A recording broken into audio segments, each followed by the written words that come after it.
You spoke about the electrical plants, the dams up in the Dakotas, and the sediment that's not getting to us because of those.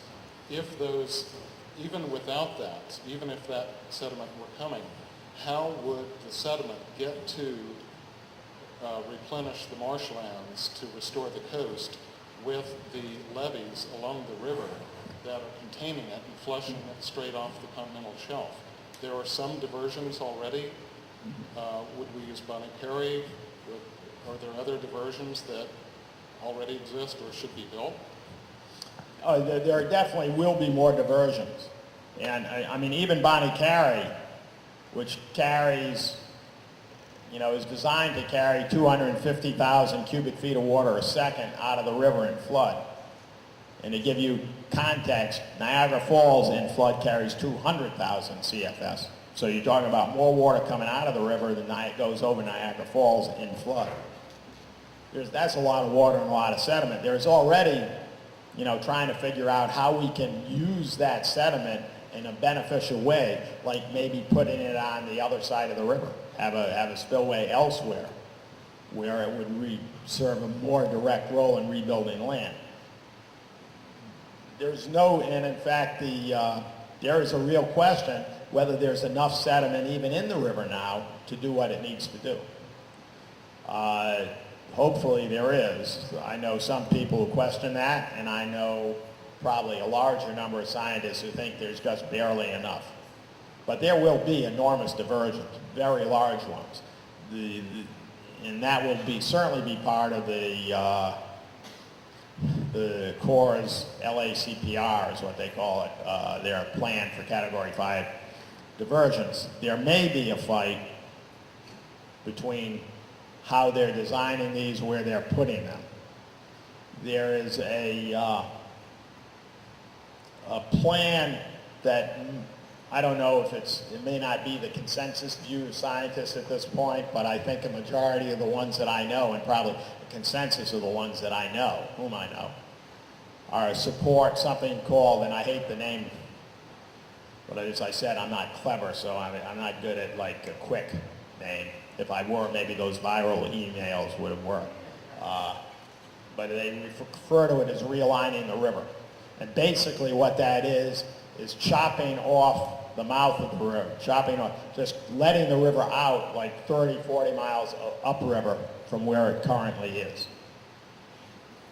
Now then you have questions about navigation, how do you get all that shipping into international commerce and so forth.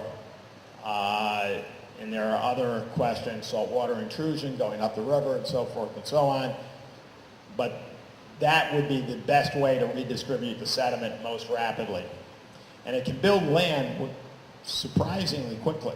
If you look at the mouth of the Atchafalaya in the last 30 years or so, there's a lot of land been built out there. Yeah, I mean, there is a question, is there enough sediment? But there are definitely going to be vastly larger diversions than there have ever been. Yeah, and no, there was a gentleman there, and then somebody over there, and then you'll be after that. Are you the guy who was over there? What's that? Okay. First off, thank you so much for speaking here. I'm a tremendous fan of your work. In your book, you talk a little bit about the political repercussions of the Great Flood of 27 and the mismanagement of relief and various things. One thing you didn't talk about is directly after the flood of 27, we have the election of white populist politicians who are supported by large numbers of poor whites in the Deep South. Particularly Huey Long. Do you think that there's a connection there? That didn't really, or what the link is? I think the connection was, in 27, New Orleans dynamited the levee in St. Bernard Parish and flooded out roughly 10,000 people unnecessarily. Promised them, and these of course were all whites. There were hardly any African Americans down there then, and there aren't that many in that area now. St. Bernard Parish voted 65 to 70% for Bush. Did them a lot of good.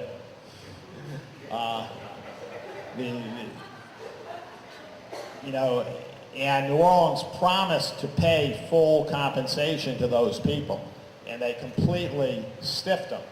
And I think that, you know, New Orleans remained dry in 27. There were 200,000 people homeless in the state of Louisiana, and I think that helped Huey Long get elected. I think he probably would have won anyway.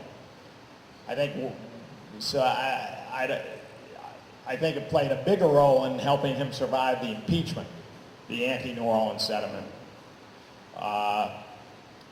But that, you know, the incumbent governor who approved the dynamiting of that levee was crushed by Long. And I do think it was a factor, but I think when you look at the vote totals, I think Long would have won anyway.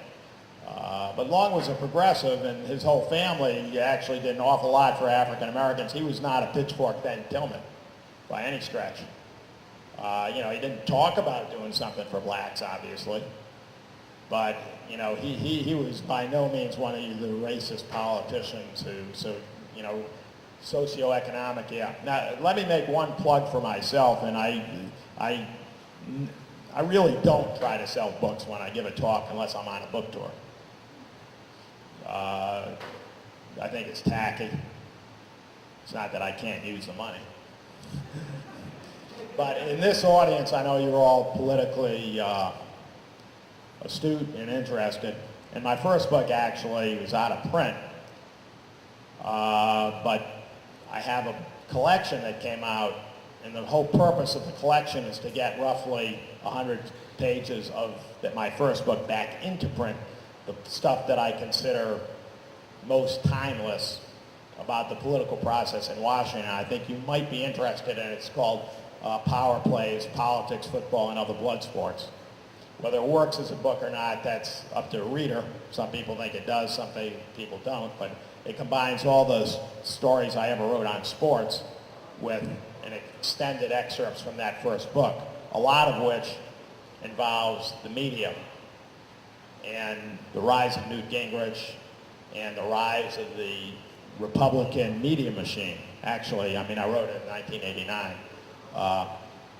But people have talked about politics, and as I say, I really don't plug the book unless I'm on a book tour, and I don't think Tom even brought any of them.